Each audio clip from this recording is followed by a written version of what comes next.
Hoy es sábado 20 de marzo, en Toronto son las 5:37 de la mañana y coincidiendo exactamente con el equinoccio de primavera, damos inicio a nuestra temporada número 15, episodio 93, y lo vamos a dedicar a conocer y conversar con los venezolanos que están viviendo en Colombia. Y para eso me está acompañando el día de hoy Saraí Tineo en la ciudad de Bogotá.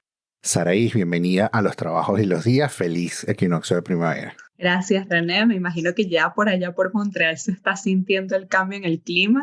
Sí, bueno. En Toronto, perdón. En Toronto. Bueno, es prácticamente el mismo clima. Sí se está sintiendo un poquito. Y normalmente por estos días suele venir un ventarrón muy fuerte. Y ahí es cuando desaparece toda la nieve que está todavía en la calle, en lo que sea. Y ya, empieza la primavera de verdad. Yo lo viví un poquito también cuando en algún momento estuve en Canadá y lo viví. Por eso dije Montreal, porque creo que me llevé de una al recuerdo, a mis recuerdos de mi mes de intercambio en Montreal. Y yo tuve como esa transición, fue justamente como en abril, no, ya había pasado la fecha del equinoccio, pero todavía estaba haciendo muchísima nieve. Uh-huh. Y justamente como unos pocos días antes de regresar a Venezuela, el cambio fue increíble, de días blancos, porque ni siquiera grises, sino totalmente blancos, a días azules, sí. a pasar de usar chaquetas gruesas a de repente un suétercito más sí. ligero. Sí, o sea, el cambio fue increíble. Y tú ves cómo le cambia el estado de ánimo a la gente también. A la gente, sí. Usted escucha Los Trabajos y los Días, el podcast que conecta a los venezolanos globales.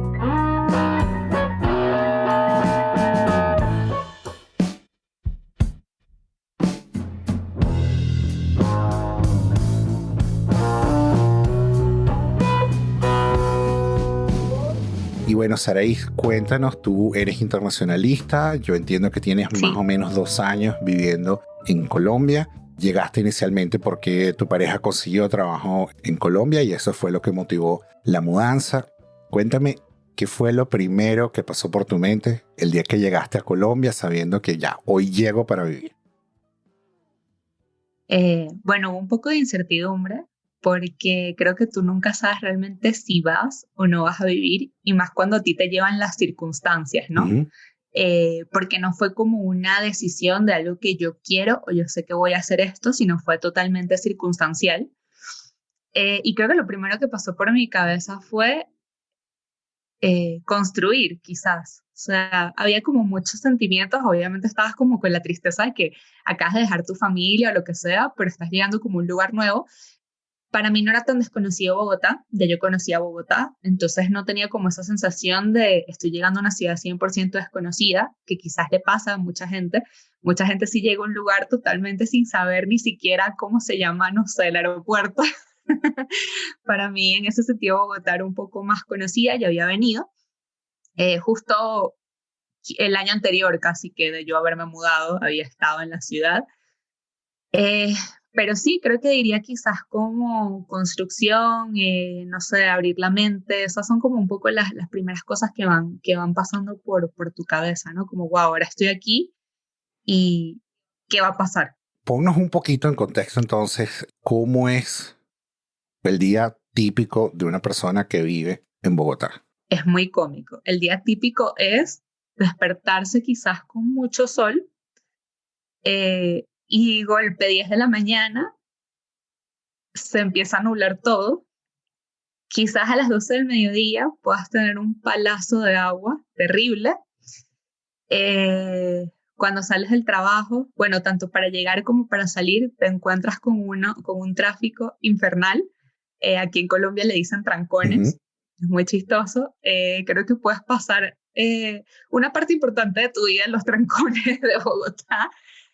Y pues nada, luego de repente llegar a tu casa o no sé, o quizás salir con tus compañeros o amigos de repente a beberte algo. Es muy curioso algo porque quizás tú pensarías que Bogotá tiene una vida nocturna activísima, no es tan así. Ellos por algunos temas durante la época del conflicto armado, digamos, más duro, la gente no sé, digamos que rumbeaba solo como hasta las 2 de la mañana, cosa que Ujú. de repente para nosotros como venezolanos es loquísima porque uno piensa hasta el amanecer. Sí. Aquí lo común es como hasta las 2 de la mañana, pero debo decir que sí, obviamente te acercas a cualquier lugar de estos, de repente de fiesta, lo que sea, tú vas a ver a la gente activadísima. O sea, en ese sentido creo que te puedes sentir como en casa porque la gente está súper pendiente de su rumba, todo el mundo a ver qué hacer. Eh, Eso es como más o menos, aquí me estoy yendo ya un poco más a los momentos de Ujú. entretenimiento de un día en Bogotá, pero lo que te describí al principio creo que es el día básico, o sea, esa cosa muy graciosa de pasar por las 4 estaciones en un solo día. Ok, o sea, el clima varía bastante a lo largo del día, no es una cosa estable, El precisa. clima varía muchísimo, o sea, es más, en estos días veía como creo que era un TikTok que me habían compartido, que decía, vi que vives en Bogotá sin decir que vives en Bogotá. Te asomas por la ventana, un cielo espectacular y dices, ay, me voy a llevar la chaqueta porque creo que va a llover. Eso es como la mejor definición de verdad de vivir en Bogotá. Ok, ok, excelente. Y hay algo que a mí me da mucha curiosidad. Yo realmente no conozco Colombia, pero Colombia y Venezuela fueron en algún momento de su historia el mismo país. Sí, Mucha gente viviendo aquí en Norteamérica, lo más parecido que yo me puedo conseguir a un venezolano es un colombiano. Desde aquí se siente exactamente como lo mismo. Y hay gente incluso que describe a Colombia y Venezuela como países siameses, como hermanas siamesas, ¿no? Y lo llamamos la hermana república, de hecho. correcto. ¿Cómo se siente entonces y cuál ha sido el desafío de estar en un país tan similar, pero aparentemente se siente diferente cuando uno está ahí? A lo mejor sea como Canadá y Estados Unidos, que de lejos tú los ves idénticos, pero cuando estás aquí empiezas a sentir que hay algo un poquito diferente. ¿Cómo ha sido para ti esa experiencia que has encontrado desafiante y que has encontrado que puedes usar a tu favor? Bueno, hay algo que es muy, muy interesante que de algún modo te sigues sintiendo como en casa, quizás por ejemplo por la cantidad de venezolanos que ya hay acá, el tema de la comida, por ejemplo, no es nada difícil conseguir unos pequeños, unas empanadas, ¿sabes? Que esa cosa, por lo menos a mí la comida me lleva mucho a los lugares, ¿no? Yo soy como súper gordita en sentido de que me encanta comer, probar, etcétera. Y, ejemplo, en la esquina de mi casa tengo un local de arepas y empanadas venezolanas. En la esquina. En la esquina, básicamente en la esquina de mi casa. Eso es increíble. Eso es muy bueno. Puedes ir todas las noches si quieres.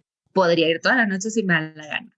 Entonces, claro, es como muy, y cerca de mi casa, montones de locales, e incluso también no solo hechos, sino también es muy sencillo encontrar, por ejemplo, quizás una chuchería venezolana, como esas pequeñas cosas que parecen mentira, pero te llevan mucho a casa, ¿no?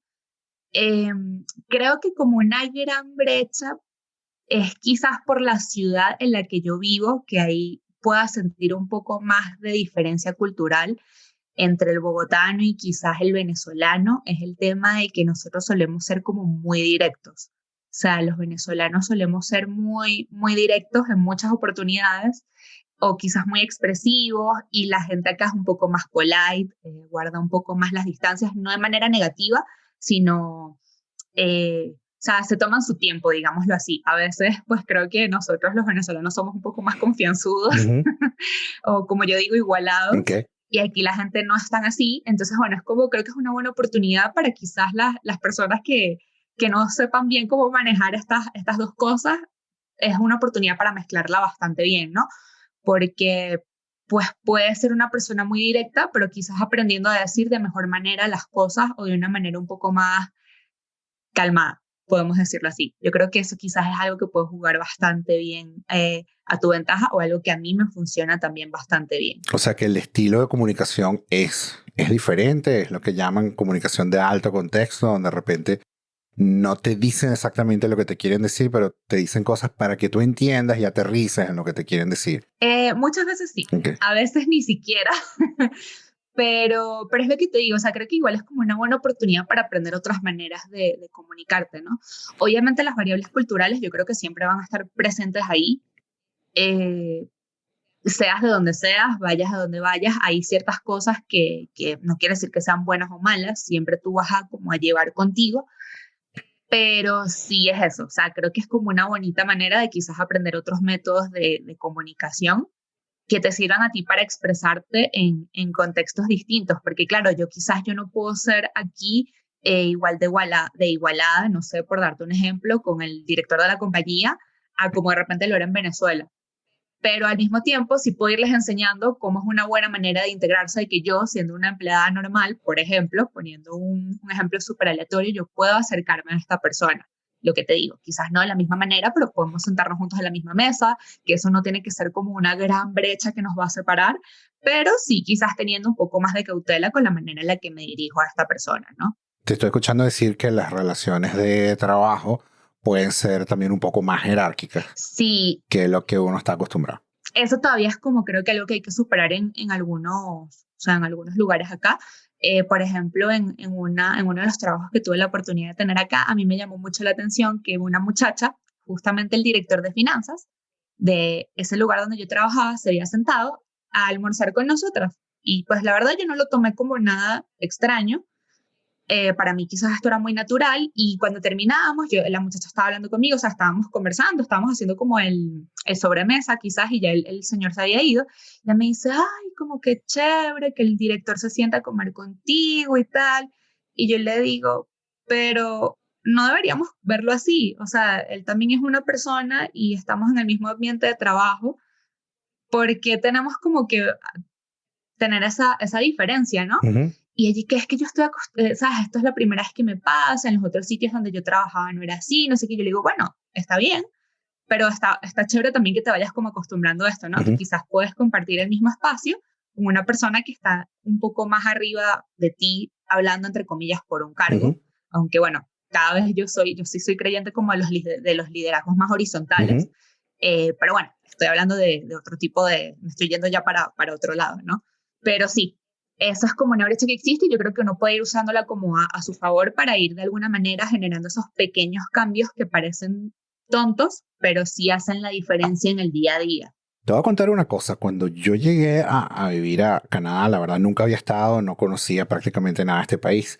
No tenía realmente una perspectiva o una opinión formada, salvo que era un sitio frío al norte de Estados Unidos. Pero con Colombia es diferente, con Colombia hay más relación, de repente uno ya tiene Sí. una opinión formada antes de llegar. ¿Cómo ha cambiado tu perspectiva? Ya pasaron 2 años, o sea, ya la sensación inicial pasó. ¿Cómo ha cambiado tu perspectiva de Colombia teniendo ya 2 años viviendo ahí?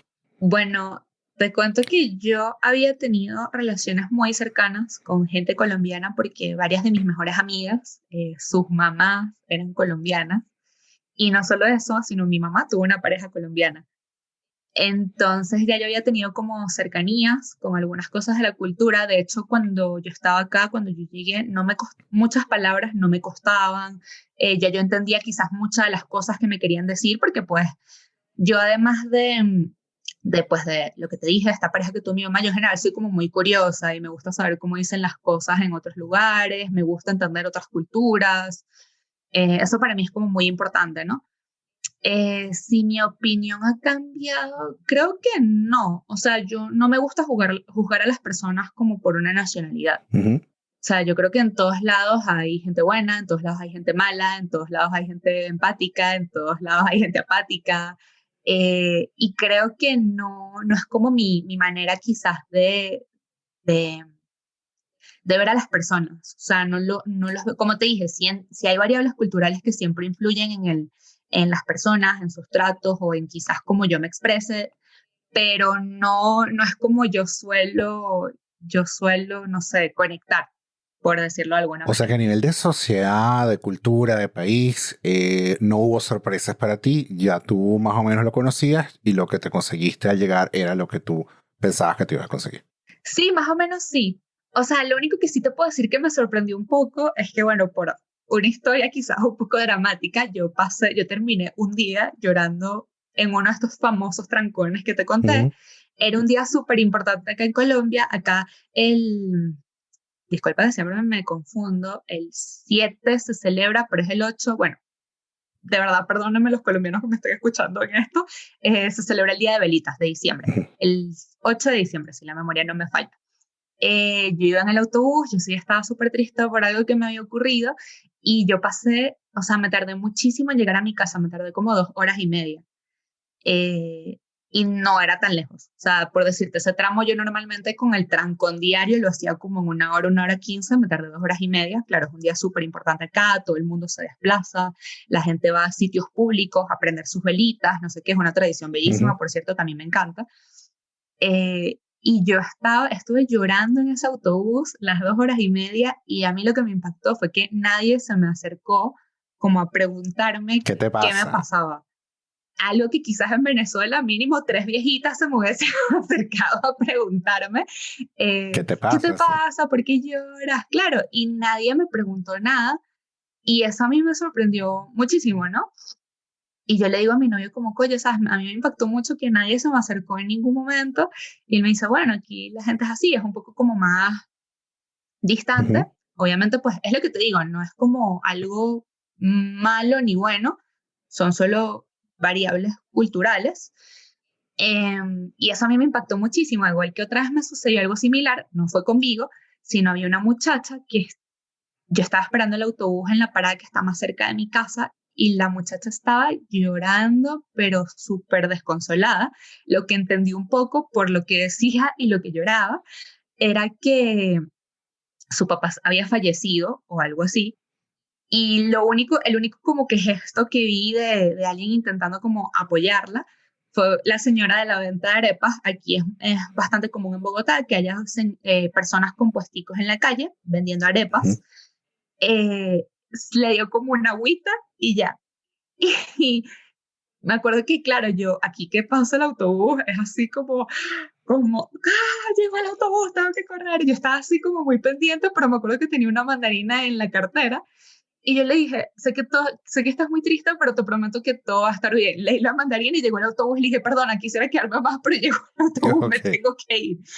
Y entonces, claro, eso a mí como que creo que es una de las cosas que sí me ha marcado más, pero en términos generales, como tú dices, yo creo que yo sí estaba un poco más clara de con qué me estaba encontrando. Y me estás diciendo dos cosas ahí que me llaman la atención. Entonces, perdóname la ignorancia. Entonces en Bogotá no hay metro, autobús. No, Ok. horrible en Bogotá. Eso es un tema incluso Pero tiene para los mismos. tiene el Transmilenio.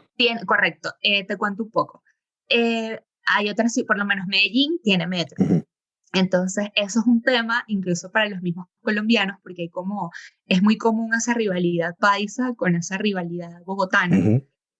porque claro, Bogotá es la capital, pero las personas de Medellín sienten que en Medellín de algún modo hay como más desarrollo, por ejemplo, porque hay un metro, quizás por todas las dificultades que superaron posterior a toda esta época tan fuerte de los 80, 90 con el Ujú. narcotráfico.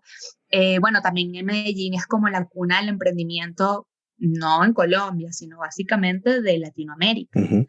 Entonces hay como muchas de estas rivalidades y uno de los puntos que siempre sacan a relucir es el metro, Ok. porque ¿cómo es posible que en la capital no haya metro Pero Medellín sí. y en una ciudad de la provincia, digámoslo así, que igual es obviamente una de las ciudades más importantes del país, pero no es la capital, haya metro? Entonces aquí no hay metro, aquí solamente está el Transmilenio y por supuesto el Transmilenio, si bien tienes acceso desde todos los lados de la ciudad, no es que en el 100% de las calles tú tienes Transmilenio, Claro. igual que el metro, obviamente. Ujú.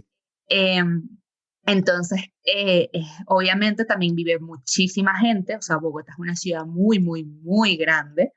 eh, y claro, el tema entre que el autobús pueda tardar mucho por los trancones, más el Transmilenio a veces está demasiado lleno, que es casi que inhumanamente posible que tú puedas entrar ahí. La emoción de cuando llega el autobús y llega vacío es como, sí, tengo que irme aquí. Claro, es muy importante. Y me mencionaste otra cosa que nunca había escuchado. Mencionar la fiesta de velitas. ¿Qué es eso? Te cuento, Elitas, es una tradición muy linda. En realidad, te cuento que creo que como el 98% de las fiestas en Colombia, o sea, de los días feriados, son festivos religiosos. Ujú. Son por temas católicos. Colombia es un país súper católico. La gente aquí es muy, muy, muy católica, muy religiosa. Y bueno, una de esas fechas es por el día de... Uf, ay, perdónenme otra vez los colombianos que me estén escuchando, de verdad me da un poco de vergüenza, soy muy mala con este tema de temas religiosos, de fiestas, etcétera, pero aquí la patrona es la Virgen de Chiquinquirá, pero no es el día de la Virgen de Chiquinquirá, creo que es como el día de la Virgen, bueno, no me acuerdo, perdónenme de verdad. El punto es que la tradición en realidad, en lo que se basó, es en que las personas prenden velas de distintos colores y escriben, o cuando prenden las velitas dejan como sus intenciones con estas velas. Ujú. Entonces, claro, se supone que cada color de vela tiene un significado. Yo por lo menos yo lo que he tratado de hacer, no sé si lo he hecho del todo bien, es que trato de asociar como que alguna de mis intenciones con el color de la vela. Entonces, bueno, tú aprovechas quizás para pedir por tu familia, que no les falte salud, prosperidad. También hay como una parte muy importante de pedir por la tranquilidad, eh, no solo como por la paz del entorno, sino como por tu tranquilidad, ¿no?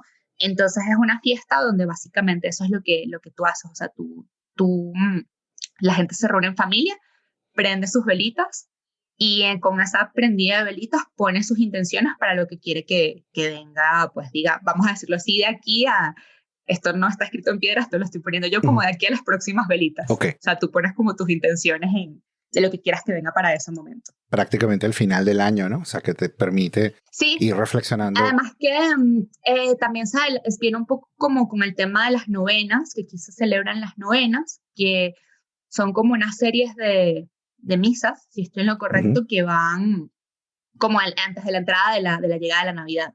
Entonces, pues nada, y como digamos que diciembre está muy lleno de fiestas acá, pero por lo menos eso de velitas es una tradición que a mí me encanta, y de hecho desde que yo estoy acá, pues he intentado hacerla como en estos varios diciembres que ya llevo acá, porque sí me gusta, y yo creo que una de las cosas que uno debe tratar de hacer es como adaptar algunas tradiciones del lugar donde tú estás, ¿no? Eso para mí yo creo que es muy, muy, muy importante. Ya vamos a volver a hablar de esas tradiciones, pero antes de eso, yo entiendo que tú no trabajas exactamente en la definición más tradicional de un internacionalista, en una embajada, en una cancillería, sino que trabajas con organizaciones internacionales, trabajas concretamente con una organización de cooperación internacional, de impacto social y de emprendimiento social. Y a lo mejor lo estoy diciendo todo mal, tú me corriges, pero cuéntame un poco qué trabajo estás haciendo tú en Colombia, cómo llegaste a eso, de qué se trata, qué impacto aspiras a tener. Sí, bueno, yo trabajo en una ONG internacional que tiene presencia en aproximadamente 93 países. Es bastante grande. Yo llegué acá, la verdad muchas cosas en mi vida han sido muchas casualidades. A mí me trae como una compañera de la universidad. Ella iba a pasar como otro programa y me dice si quería ser voluntaria de esta organización. Yo en ese momento acababa de salir de la universidad. Yo había dejado como mi beca ayudantía en la universidad, pues por razones obvias, Ujú. porque ya estaba saliendo. Eh, y yo le digo, sí, ¿por qué no? Mientras me sale un trabajo, por supuesto que sí. Y bueno, obviamente mi búsqueda no estaba parando, o sea, mi búsqueda de empleo no estaba parando. Y así también me mantenía quizás haciendo algo que me gustara y pues que también me diera como algún tipo de experiencia. Resulta que ella no me había dicho nada, pero eso era como una especie de test para ver si la que en ese momento era su jefa se sentía cómoda trabajando conmigo y si le gustaba como la calidad de mi trabajo. Ujú. Y si yo estaba interesada, pues me quedaba. En efecto pasó así, yo de verdad no tenía ni idea, o sea, yo estaba literal con mi mente de que, bueno, estoy haciendo un voluntariado, esto va a durar lo que tenga que durar, me disfrutaré el proceso y nada, pues seguiré adelante. Estuve con esta organización en Venezuela unos 3 años, me vengo para Colombia, a pesar de que esa era la oficina regional. Digamos que la oficina regional me refiero, esa es la oficina de región andina de la Ujú. organización. Ahí se trabaja con Venezuela, Colombia, Perú y Bolivia. Eh, y pues nada, yo lo que tenía en mente pues era como igual seguir acá de algún modo de manera voluntaria. Digamos que a mí no me pudieron como contratar acá porque en ese momento no había proyectos puntualmente en Colombia, y pues ya todos los proyectos que estaban quizás en los otros países ya tenían como a cada quien asignado su proyecto. Sí.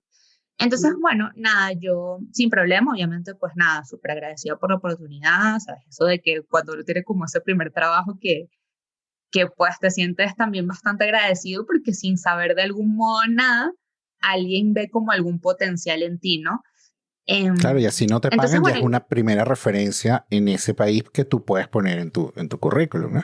Exacto, porque además yo igual había trabajado con Colombia, o sea, estando desde Venezuela, yo igual estaba trabajando con Colombia y pues nada, todo queda muy bien, yo igual quedo como vinculada a la organización, pero pues yo consigo un empleo acá y obviamente mis nexos con ellos, digamos que se separan un poco, no por nada malo, sino porque obviamente yo estaba full time en un lugar acá y pues, ajá, ¿sabes? Claro, No ese era podía tu trabajo, obviamente sí. hacer las dos cosas a la vez, pero igual en lo que yo podía, yo apoyaba de manera voluntaria.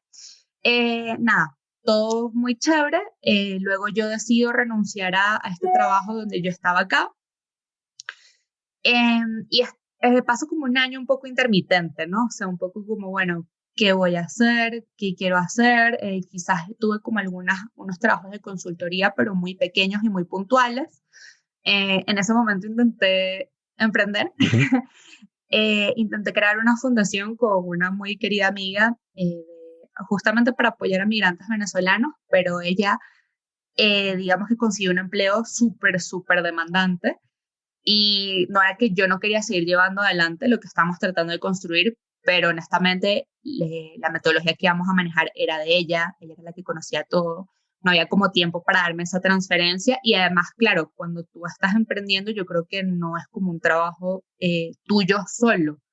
Yo también soy como súper creyente del trabajo en equipo, entonces, claro, y también si lo piensas en términos de lo que estamos tradicionalmente acostumbrados a escuchar, dos cabezas piensan mejor que una. Entonces, bueno, eso finalmente no se dio, no era el momento, no pasa nada. Y pues ellos me vuelven a contactar el año pasado. Yo todavía estaba en mi momento de intermitencia de, bueno, nada, y además había caído la pandemia, o Ujú. sea, un momento terrible para buscar empleo. Eh, Cae la pandemia y ellos me vuelven a llamar y ahí pues obviamente acepté, evidentemente. Y me puse a trabajar. Lo primero que estuve haciendo fue trabajando en la réplica de un proyecto que había comenzado en Europa, que buscaba apoyar de esta red de emprendedores de la organización, buscaba como apoyar a unos 20, como a algunos de los 20 más destacados, en readaptar o reafinar sus estrategias de acuerdo a lo que había pasado con sus organizaciones a raíz de la pandemia. Ese fue como el primer proyecto que me revinculé con la organización. Y bueno, hoy en día estoy apoyando un poco más como en el tema de alianzas estratégicas y de sacar como adelante la oficina de acá en sí, ¿no? También, bueno, estoy de hecho, uno de los proyectos que queremos promover es un proyecto bellísimo que busca apoyar a innovadores sociales en el tema que estén generando soluciones innovadoras de cara a la migración. Entonces, bueno, eso es como uno de los proyectos grandes en los que estamos tratando de sacar adelante, pero sí, como te decía, básicamente la función en la que estoy trabajando acá es el tema de las alianzas estratégicas. Cuando dices visiones innovadoras de cara a la inmigración, ¿es migrantes que llegan a Colombia, migrantes que se van, migrantes en otras partes de América Latina? Fíjate que lo interesante del programa es que ni siquiera tienen que ser migrantes en sí. Lo importante es que ellos estén brindando soluciones a esas comunidades migrantes, o porque puede ser en distintos nichos, no tiene que puede ser en empleabilidad, puede ser quizás por su rol o propuestas que estén generando a nivel público, quizás en temas de salud, o sea, no es algo, en temas de derechos humanos, no es algo que esté cerrado, pero puede ser un mismo colombiano que esté generando algo espectacular y quizás algo muy innovador que no se esté haciendo en el área de los desafíos que acarrea la migración. Te entiendo. Y todo esto está pasando en una época muy interesante porque primero es una transición para ti. Tienes 2 años en Colombia. Es verdad, no tienes un día, pero 2 años es un periodo Corto. reciente en lo que es la vida profesional de una persona y la vida en general de una persona.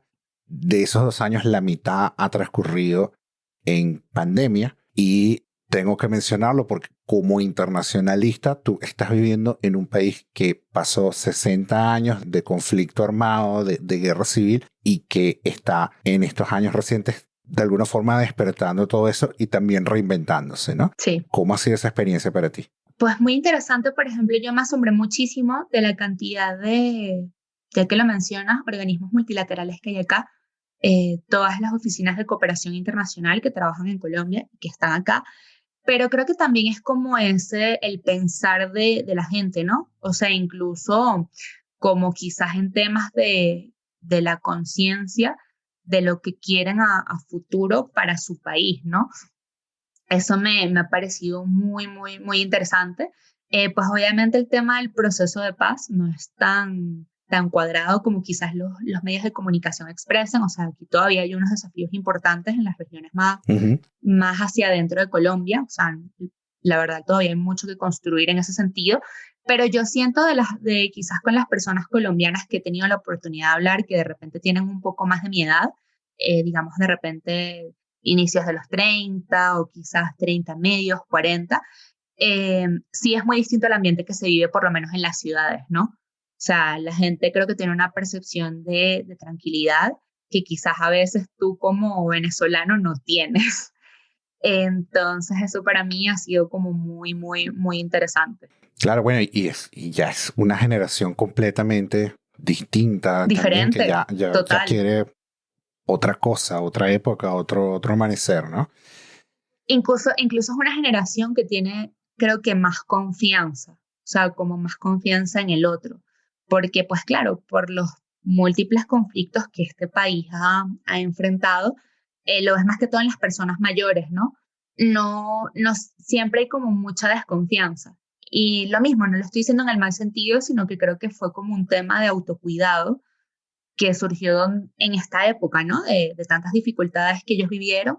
Entonces, incluso como hasta esa brecha que se va creando entre esta generación que quizás creció o no creció, pues fue adulta o desarrolló su vida como adulto durante un conflicto armado tan duro con la gente que pues quizás sea un poquito mayor que yo e incluso los que vienen atrás, si empiezas a ver como ya están las relaciones de confianza y ese tejido de puentes se va dando de una manera un poco más natural. Sara, y si uno quiere saber más sobre tu trabajo, si se quiere involucrar de alguna manera, ¿cómo puede ser? Bueno, yo puedes, no sé si en la parte de abajo quizás puedas dejar mi Por LinkedIn supuesto. y que la gente me escriba. Igual también podemos dejar mi correo, si el personal. Entonces, bueno, con toda confianza me pueden contactar por esas vías. Y igual yo siempre estoy como tratando de tejer esos puentes, de articular y viendo qué maneras de colaboración existe entre pues las personas que yo pueda ir conociendo por ahí. Así que súper abierta a recibir cualquier comentario por esas vías. Perfecto. Bueno, Saraí Tineo en Bogotá, principal aprendizaje que hasta ahora te ha dejado vivir en Colombia. Wow, creo que son muchos, obviamente. Uno de los que podría decir que efectivamente sí, o sea, todo en la vida es una oportunidad o un aprendizaje. O sea, por muy mala, por muy momento tierra que puedas tener, esto de los momentos tierras lo escuché en otro podcast que me gusta mucho, pero hay como esos momentos tierra que te da la vida, digamos, momentos tierra son como momentos duros, pero siempre hay una oportunidad y hay como un aprendizaje de todo, ¿no? Entonces creo que hay que tratar de quedarse con ese aprendizaje y ver cómo tú lo llevas a otras áreas de tu vida. A veces no los ves en el momento, a veces los ves después. Y también creo que es un tema de como que no es no arrepentirse de tus decisiones, porque quizás tú puedes pensar a veces que bueno, de repente no tome la mejor alternativa, puede tomar otra, pero sí tratar de sentirte en paz con tus decisiones. O sea, siempre va a haber alguien que te va a decir como que no, tomaste una decisión horrible o porque hiciste eso, pero yo creo que tú sí tienes como que luchar y seguir adelante con eso que tú crees o que tú piensas que hiciste o que fue lo correcto para ti. Porque quizás lo que es correcto para Saraí no es correcto para René, pues no me refiero a incorrecto en sentido moral, Ujú. sino Si no han es acertado, pues eso. que te conviene, que te funciona. Exactamente, Pero tú exactamente. volverías a vivir en Colombia si tú pudieras retroceder el tiempo, volver a tomar la decisión, vuelves a elegir Colombia, ¿no? No lo sé. Es una pregunta complicada. No lo sé porque la verdad es que creo que es eso. Nada en la vida está escrito en piedra y a veces tú dices una cosa y no pasa así. Si lo escogería, honestamente no sé. O sea, yo creo que he tenido una buena experiencia. No, dentro de todo no me puedo quejar, pero la verdad no lo sé. O sea, no quisiera como quedarme cerrada en ese sí o no, porque es eso. No me arrepiento, pero creo que quizás si me hubiese tocado en otro lugar, también estaría feliz si me hubiese tocado en otro. O sea, si las circunstancias me hubiesen llevado a otro lugar. Y me faltó preguntarte por el tema que dejamos en el tintero, las tradiciones. Me dices que has explorado, tratado de conocer Sí. las tradiciones en Colombia.